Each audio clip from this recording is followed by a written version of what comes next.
Amang Diyos na dakila, mabutit makapangyarihan sa lahat. Diyos na may gawa ng langit at lupa at ng bansang Pilipinas at bawat bansa sa buong mundo. Ipatong mo po ang iyong kamay sa aming mahal na Pangulo, sa aming mga senador at congressman, sa AAP. Ikaw po maging Commander-in-Chief ng Armed Forces of the Philippines. Kung paano ikaw po naging Commander-in-Chief ng bansang Israel, na siya po'y nagtagumpay laban sa lahat ng kaaway niya. Ipagtanggol mo ang Pilipinas. Hindi kami nakaasa sa foreign countries. Sa iyo po kami nakaasa. Hawak namin ang salita mo. As King David have said, hindi mo ginagamit ang anumang tangke,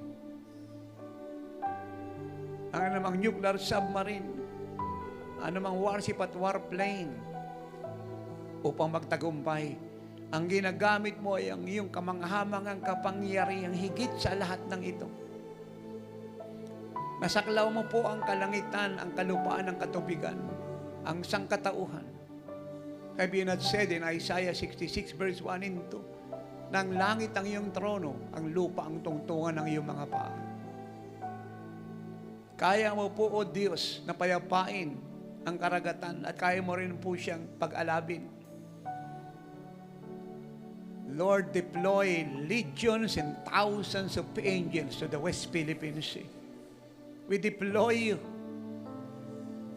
All warrior angels, we deploy you through the leadership of the Chief Archangel Michael. We deploy you in Ayungan Shoal, in Palawan, in Zambales, in our economic explosive zone.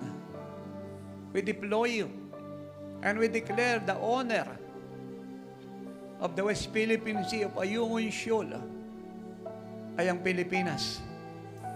We declare, Satan, you are a trespasser. We don't allow you to enter our economic exclusive zone. Lumayas ka sa West Philippine Sea. Lumayas ka sa Ayungan Shoal. We bind you. We close the door for your intervention. We don't want to see you in our seas. We don't want to see you in our territories. We speak and declare your defeat. And if you will insist, then the judgment of God fall upon you. The wrath of God come to you. Father, slay the dragon. Let the dragon die. We bind the dragon. We declare defeat in the dragon. We smash the dragon in his stomach. And we pierce you with the sword of the Spirit in Jesus' name. We bombard you with the might of God, with the strength of heaven.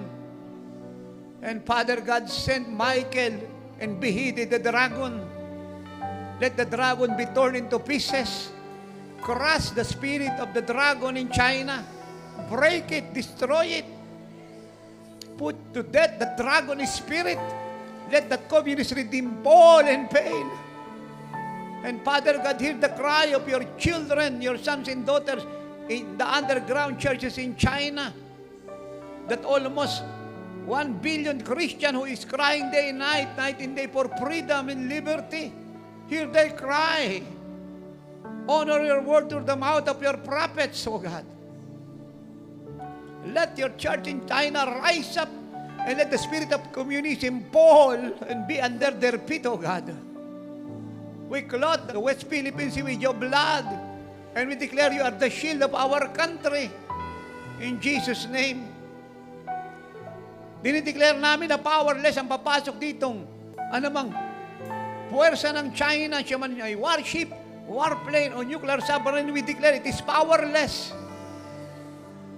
At di namin pinapayagan anumang instalasyon ng panibago niyang military base. We break it, we decree its defeat. We don't allow it. Lord, huwag mo payagan sila po yung makapagtayo kahit kapiraso. Send storm. Drown it, Lord. Break it. Crush it. Remove it! In Jesus' name. And I ask, Father God, with the agreement of the Living Light Jesus Church, move the body of Christ to pray, to cry, to travail, and to imitate me in what I'm doing today, tomorrow, until we see the freedom of this country. At pagdating po sa media, Father God, lahat po ng wrong report at lahat na nagre-report ng mali ay tanggalin mo. Alisin mo. Isara mo ang tenga ng sambayan ng Pilipino sa mga wrong report, mga bias report, sa mga fake news. We bind it. That spirit of lie, distortion of the truth, we bind you and we command you to go back to the pit of hell. Iwanan mo ang media, iwanan mo ang Pilipinas. Go back to the pit of hell. In Jesus' name and never to return. And we lose the spirit of truth. Isara mo ang tenga ng sambayan ng Pilipino, Ama, sa lahat po ng distorted report, lahat ng slanting, lying report, at lahat po, Ama, ng mga report na hindi totoo. Isara mo ang tenga ng sambayan ng Pilipino. And unite the nation, Lord. I-unite mo po ang sambayan ng Pilipino regardless of religious differences. I-unite mo po siya to fight for your country in the name of Jesus, for your glory and the welfare of this nation. We speak victory, Lord God, in this matter. We declare the devil's defeat. And we declare, dragon is dead. The dragon is dead. The dragon is dead. The dragon is dead. And we declare and decree in Jesus' name, the spirit of communism is destroyed, destroyed, destroyed, destroyed, destroyed, destroyed. In Jesus' name.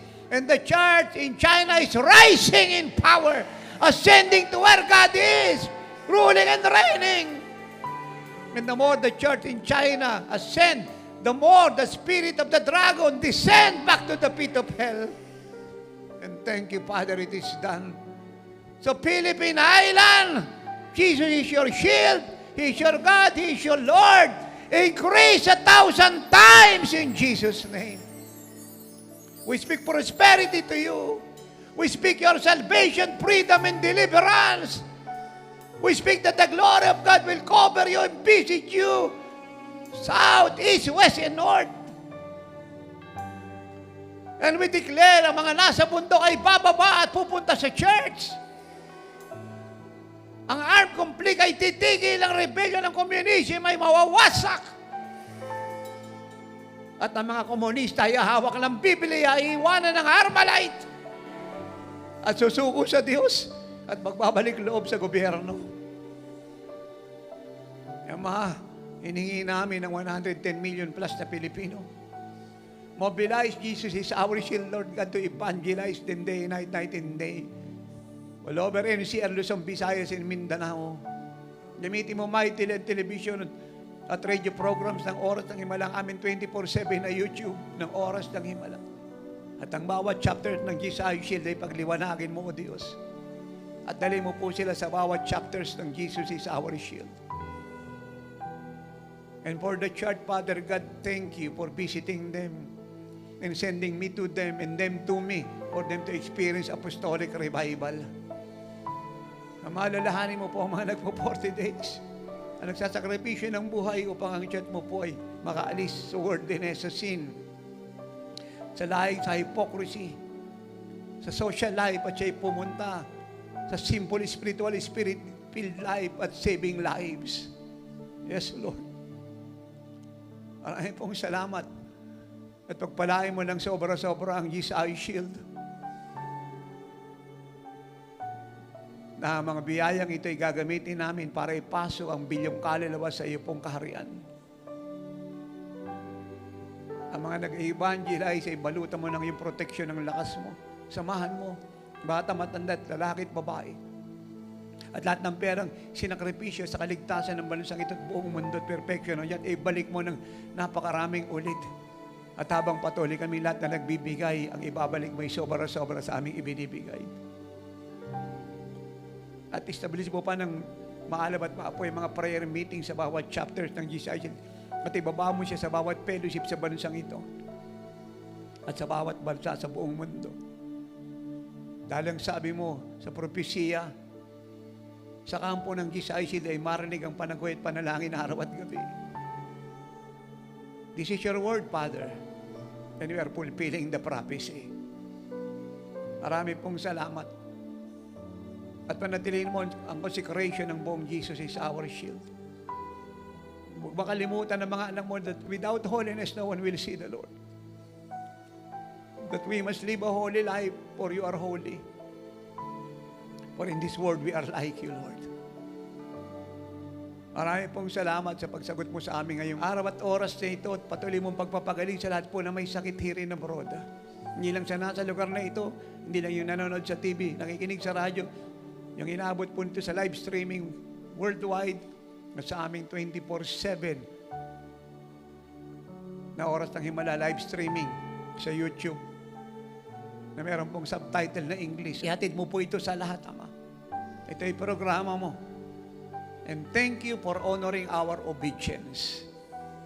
Oh, it is done. We give you all the honor, the glory, and the praise in Jesus' name. And everybody say, Amen.